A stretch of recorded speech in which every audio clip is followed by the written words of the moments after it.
मंसूर बिन अम्मार रहमतुल्लाहि तआला अलैह फरमाते हैं, मेरा एक दीनी भाई था, मुझसे बड़ी अकीदत रखता था, मेरी निगाह में तो बड़ा इबादत गुजार भी था क्योंकि तहज्जुद भी पढ़ता था, खौफ खुदा से रोने वाला भी था।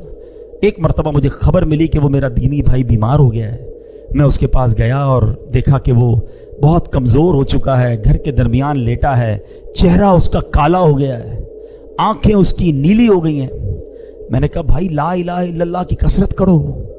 तो उसने अपनी आंखें खोली, बड़ी मुश्किल से मेरी तरफ देखा, फिर बेहोश हो गया। मैंने दोबारा उसे कहा ला इलाहा इल्लल्लाह पढ़ो, आंखें खोली, मुझे देखा, फिर दोबारा आंखें बंद कर ली। अब मैंने सख्ती से उसको कहा कि ला इलाहा इल्लल्लाह पढ़ो, कलमा पढ़ो, मैं ना तुझे गुस्ल दूंगा, ना तुझे कफन पहनाऊंगा, ना तेरा जनाजा पढ़ूंगा, क्योंकि वो बहुत क्लोज था आपसे। तो बंदा पता क्या कहता है, कहता हुजूर मेरे और कलमे के दरमियान रुकावट खड़ी कर दी गई है। मैंने कहा ला हौला वला कुव्वता इल्ला बिल्लाह, तेरी नमाजें किधर गई, कहां गए रोजे, वो तहज्जुद, वो रातों की दुआएं किधर गई?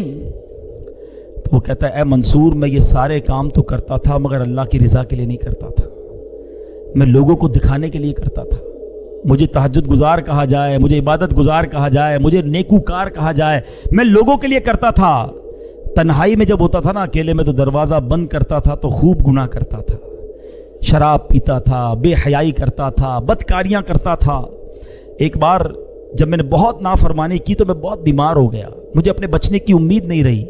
मैंने कुरान खोला, अल्लाह से माफ़ी मांगी, अल्लाह माफ़ कर दे, बहुत रोया, पढ़ते पढ़ते अल्लाह से माफ़ी मांगी, अल्लाह करीम ने मुझे शिफा दे दी। मैं फिर गुनाह में पड़ गया, फिर शैतान के पीछे चल पड़ा, थोड़े अरसे बाद फिर बीमार हुआ, डॉक्टरों ने कहा नहीं बचेगा। मैंने फिर कुरान उठाया, रोते रोते फिर अल्लाह से दुआ मांगी, अल्लाह कुरान के सदके बख्श दे। अल्लाह ने फिर करम किया, मुझे शिफा नसीब हो गई। ए मंसूर में फिर बाज नहीं आया, जब शिफा मिलती थी तो गुनाह करता था, बीमार होता था तो तौबा करता था। तीसरी बार मैं फिर गुनाहों में पड़ गया, बड़े गुनाह किए। अब जब फिर अल्लाह ताला ने बीमार किया, फिर मैं परेशान हुआ, अब कुरान उठाया तो कुरान का एक लफ्ज़ मेरी ज़बान से अदा नहीं हो रहा, मेरी ज़बान पर लॉक लगा दिया गया है, मैं कुरान नहीं पढ़ पा रहा हूँ। अल्लाह की बारगाह में मैंने कहा या अल्लाह तू मुझसे सख्त नाराज़ है, अल्लाह मुझे माफ़ कर दे। कहता है मंसूर मुझे गैब से आवाज़ आई कि जब तू बीमार होता है तो तौबा करता है, जब तंदुरुस्त हो जाता है तो गुनाह करने लग जाता है, जब तकलीफ में मुब्तला होता है तो अल्लाह को याद करता है, रोता है, और जब अल्लाह पाक तुझे नजात देता है तो फिर गुनाहों में पड़ जाता है। क्या तुझे मौत का खौफ ना था?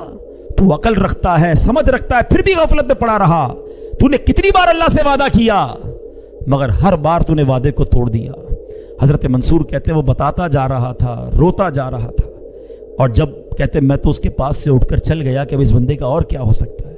मैं जैसे ही दरवाजे के बाहर निकला उस बंदे का बगैर कलमा पढ़े इंतकाल हो गया। अब सच बताओ हमारा हाल क्या है?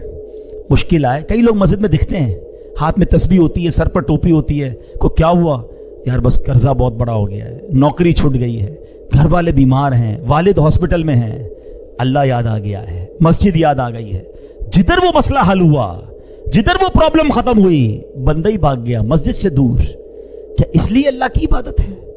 अल्लाह तुम्हें इसलिए याद आता है कि जब मुश्किल आए तो रब याद आया, और अल्लाह ने आसानी दी तो उसी की नाराजगी वाले काम मत करो मेरे प्यारे इस्लामी भाइयों। ऐसा खुशी में भी रब के साथ रब की रहमत को पुकारते रहो, इबादत करते रहो, और अगर कोई तकलीफ और कोई आजमाइश आ जाए फिर भी हम अल्लाह का दर छोड़ के किधर जाएंगे?